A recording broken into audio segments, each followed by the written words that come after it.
Hi all after long ஒரு voice ஒரு video. இன்றைக்கி ஆக்சுவலி ஈவினிங் நான் இன்ஸ்டாகிராம் ரீல்ஸ் பார்த்துட்ருக்கப்ப எனக்கு சஜஷனில் வந்த ஒரு ரீல் தான் இது. ஒரு இன்ஃப்ளூயன்சர் தான் அவங்க. ஒரு ஹாஸ்பிட்டல் அட்மாஸ்பியரில் ஒரு வீடியோ போட்டிருந்தாங்க. அவங்களுக்கு ஆல்ரெடி 2 பேபிஸ் இருக்குது. 1.5 இயரில் ஒரு பேபி, ஐ திங்க் ஒரு 4 இயர்ஸ் இருக்கும் இன்னொரு பேபிக்கு. ஆஃப்டர் டெலிவரிக்கு அப்புறம் அவங்களுக்கு இருந்த டிப்ரெஷன் தான் மெயினாக அந்த வீடியோக்கான காரணமே. எவ்வளோ அவங்க டிப்ரெஷன் ஆகியிருந்தால் அவங்க வீட்டில் எல்லாரையுமே அவங்க அடிச்சிருக்காங்க, ரொம்ப திட்டிட்டு ரொம்ப எக்ஸ்ட்ரீமாக பெரிய ஃபைட் ஆனதுக்கப்புறம் இன்றைக்கி அவங்க ஒரு ஹாஸ்பிட்டலில் சைக்காட்டிஸ்ட் கிட்ட போயிட்டு கவுன்சிலிங் எடுத்துக்கிட்டு ஒரு பெரிய இப்போ அவங்க குழந்தைங்க அவங்க கிட்டே இல்லை, அவங்க குழந்தைங்கள அவங்களால ஹேண்டில் பண்ண முடியாதுன்னு அவங்க குழந்தைங்கள அவங்க கிட்ட இருந்து தனியாக கூட்டிகிட்டு போயிட்டாங்க. அவங்க வீட்டில் தான் இப்போ ஆனால் ஹாஸ்பிட்டலையும் சேர்த்திருக்காங்க. ஆனால் இப்போ அவங்க பேபிஸ் அவங்க கிட்டே இல்லை. அவங்களே சொல்கிறாங்க, என்னோட மைண்ட் செட் இப்போ நல்லா இல்லை அப்படின்னு. இவ்வளோ அவங்க டிப்ரெஷனில் இருந்திருந்தால் அவங்களே அந்த ஒரு வீடியோவை இப்போ போஸ்ட் பண்ணுவாங்க. அவங்களே சொல்கிறாங்க, நான் எப்படி ரெக்கவர் ஆக போகிறேன்னு தெரியல, என்னோட கை இப்பயும் நடுங்குது, எனக்கு அவ்வளோ டிப்ரெஷனில் இருந்திருக்கேன்.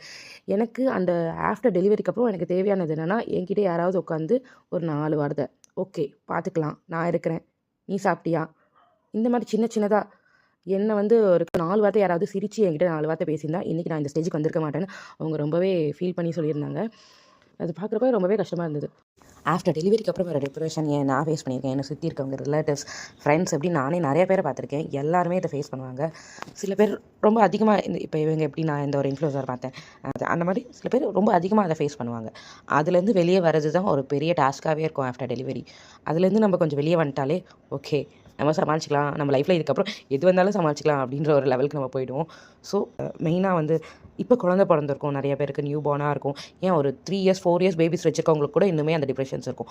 அப்படி இருக்கவங்களுக்குலாம் மெயினாக அவங்க வீட்டில் அவங்க ஹஸ்பண்டோ சரி, வீட்டில் இருக்கவங்களும் சரி, யாராவது அவங்களுக்கு கால் பண்ணி குழந்தை சாப்பிட்டுச்சா அப்படின்னு கேட்டதுக்கப்புறம் அட்லீஸ்ட் நீ சாப்பிட்டியா, உனக்கு ஓகேவா, நீ எப்படி இருக்க அப்படின்னு ஒரு 2 வார்த்தை கண்டிப்பாக கேளுங்க.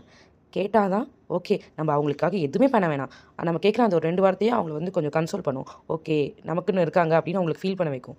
அதிகமாக டைம் ஸ்பெண்ட் பண்ண வேணாம். ஒரு நாளைக்கு ஒரு 5 நிமிஷம் உட்காந்து அவங்கக்கிட்ட என்ன உனக்கு என்ன அப்படின்னு கேட்கணும். ஒரு 5 நிமிஷம் சிரித்து பேசுங்க, பாதி ப்ராப்ளம் சால்வ் ஆகும். இது அட்வைஸ் இல்லை, பட் நான் இதெல்லாம் ஃபேஸ் பண்ணி வந்தேன். இதெல்லாம் மாறினா எல்லாமே மாறும். எனக்கு இன்றைக்கி அவங்க ரீல்ஸ் பார்த்துட்டு என்னால் அது அக்செப்டே பண்ணிக்க முடியல. இத்தனைக்கும் அவங்க வீட்டில் பார்த்துக்கிறதுக்குலாம் ஆள் இருக்காங்க தான். ஆனால் இன்றைக்கி அவங்கள கூட்டிகிட்டு ஹாஸ்பிட்டலில் ஒரு கவுன்சிலிங்கில் உட்கார வச்சுருக்கவங்க அன்றைக்கே வீட்டில் அவங்களே உட்காந்து பேசியிருந்தா இன்றைக்கி இந்த கவுன்சிலிங்கும் தேவையில்லை, அவங்க அவங்களோட பேபியை இப்போ பிரிஞ்சு இருக்க தேவையில்லை. எல்லாமே ஒரு எக்ஸ்ட்ரீம் ஆனதுக்கப்புறம் கொண்டு போகிறத விட நம்மளாம் வீட்டில் உட்காந்து அதை சால்வ் பண்ணால் கண்டிப்பாக எதுனாலும் சால்வ் ஆகும். ஸோ ப்ளீஸ், நம்ம ஃபேமிலியை நம்ம தான் பார்த்துக்கணும், நம்மளையும் நம்ம தான் பார்த்துக்கணும். ரொம்ப எக்ஸ்ட்ரீமாக டிப்ரெஷனுக்கு போகாதீங்க, எதுனாலும் பார்த்துக்கலாம். அவ்வளோதான். பாய்.